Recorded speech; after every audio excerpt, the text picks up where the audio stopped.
Hello and welcome back to HardReset.Info. In this video, I will show you how to fix any issues related to auto brightness on REALME C71. Let's begin.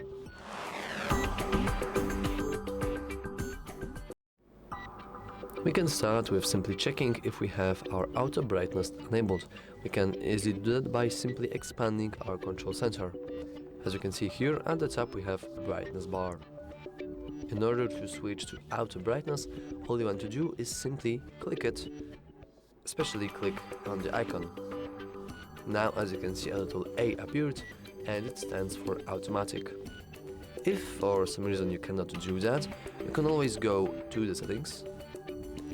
In the settings you want to go to display and brightness, and here you have auto brightness option here. With this, you should be able to use it without any issues. However, if you still encounter any issues, I would simply advise you to turn off your device. You can easily do that by going into Control Center, going into three dots and power off.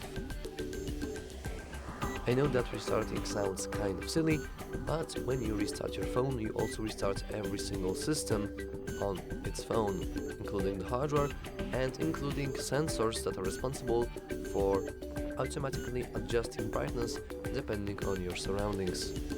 So, if you encounter any issues, you can simply check if you have auto brightness enabled, and then you want to restart your phone, since it will also reset the sensors that are responsible for working this feature. Anyway, that's all for this video. If you found it useful, remember to like and subscribe. Thanks for watching.